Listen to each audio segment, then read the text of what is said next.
Just because you're neurodivergent doesn't mean you're always right, but it doesn't mean you're always wrong either. And I want to make this video discussing the different toxic dynamics that typically transpires within a neurodivergent and autistic person's experience and why that we are so susceptible to them. Just because a person is neurotypical doesn't mean that they're evil or that they're trying to hurt you.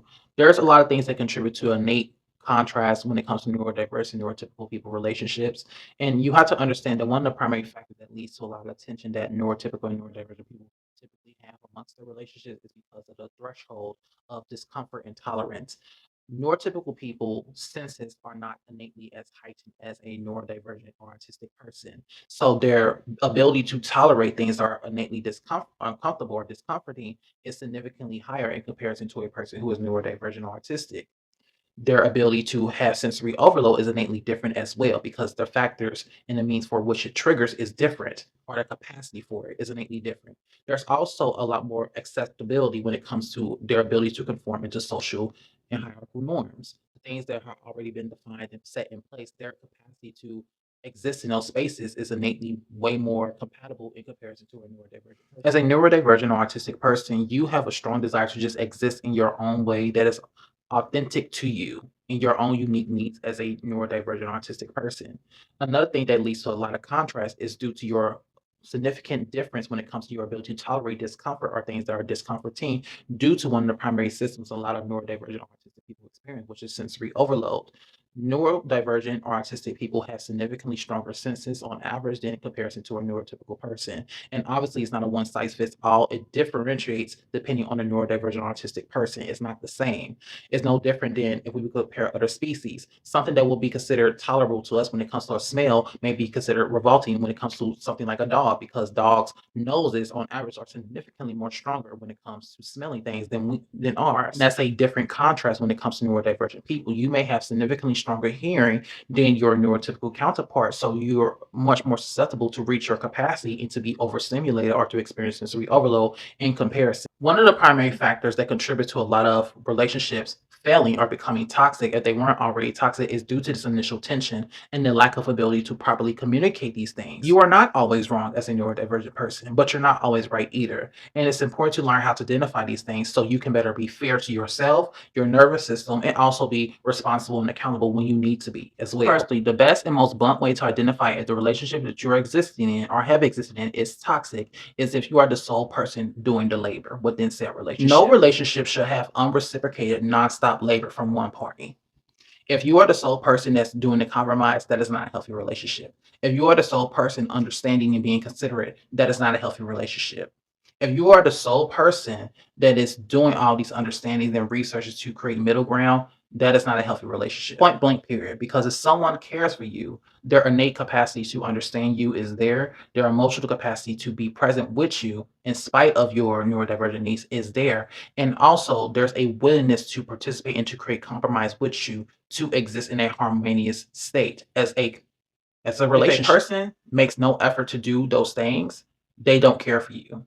At least not in the ways that they're trying to portray they do. A harsh truth is that a lot of neurotypical neurodivergent relationships ends up being non-reciprocated when it comes to the capacity to understand one another. It's typically always the neurodivergent or autistic person that hyperfixates on understanding the neurotypical person within this relationship when that's never actually reciprocated.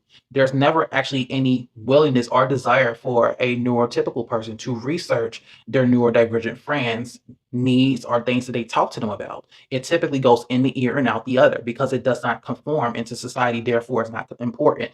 And that's a harsh truth to realize. And that's not to say that every neurotypical person is like this, but this is a common thing that happens amongst neurodivergent and neurotypical relationships that leads to them being incredibly toxic and damaging to the neurodivergent or autistic person. A person cannot claim to care for you and not have the capacity to understand you. That is a oxymoron. It does not make any sense logistically, logically, or critically. It just doesn't make sense. If a person cannot make any capacity to understand you and to create a middle ground with you when it comes to the things that you confide in about them, the care is not there because that innate emotional capacity leads for one's ability to create repair when things does happen, because it doesn't mean there will never be conflict. Every relationship will have conflict. There's always things that's going to happen, but the capacity to create a resolution, an answer to figure things out varies depending on the care that person holds for said person. When that person doesn't have a lot of capacity for the person that they're in relationship with, their innate desire of caring when things do happen to repair them is not there. And that's the contrast you need to understand as a neurodivergent or autistic person. You should not be the only person doing the soul labor to emotionally understand, to compromise, to create middle grounds, and to be reciprocated towards a person's needs when no one is doing that for you. The relationships, one of the main things that typically happen is the emotional and psychological abuse to believe that you are always the problem when that's not necessarily one of the primary factors that contribute to many neurodivergent and autistic people experiencing this toxic relationship is due to their ability to be more transparent and honest in their communication styles in comparison to a person who is neurotypical. There will always be potentially half truths or a lack of dishonesty. You take things at face value innately because it's in your mental programming to lead with honesty or to some extent be a lot more transparent in comparison to a neurotypical person. And when someone says that they love you, you will take that at face value because when you say those things, you will actually mean it 9 times out of 10 because you are more direct by nature as a autistic or neurodivergent person. Your capacity to say things that you don't mean is a lot lower in comparison to a person who is neurotypical. A neurotypical person will consider these traits innately naive and by nature as a means to exploit because a neurotypical person's capacity to conform in society is a lot more prevalent and compatible. And society in of its nature is exploitive because it exists under the lines of capitalism and social hierarchicalness. And you have to understand that, and that's not to say every person participates, but many do. And because of this initial contrast, it leads to a lot of things that lead to a neurotypical person being the victim head of a lot of exploitation. A lot of neurodivergent people are incredibly talented with their hyperfixations.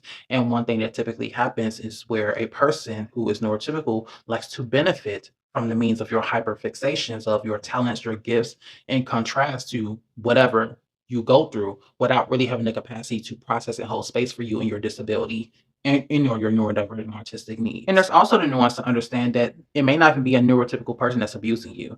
There are many neurodivergent people that conform into society as a hyperfixation and resent any neurodivergent person that tries to challenge the status quo because by you challenging the status quo, it means that you are putting their life's work of their hyperfixation at risk. Therefore, you are a threat. And therefore, they can retaliate with you with a lot of hostility. There are also a lot of people who internalize shame. Self-hate goes in many different subsectors of reality, including neurodivergent autistic people. There are many people that have these conditions that do not want to admit them. A lot of us get our neurodivergent autism condition from our parents, and that leads in turn to a lot of projection and things that contribute to our abuse and our neglect when growing up. Regardless, it's important to understand these factors and how they contribute to our repeated behaviors. And I just want to make this video to give people nuance on both sides so you can better understand. If you are a neurotypical person, you do not have the capacity to hold space to understand or to even educate yourself on a neurodivergent person, then you need to be honest about that and stop pretending as if you do.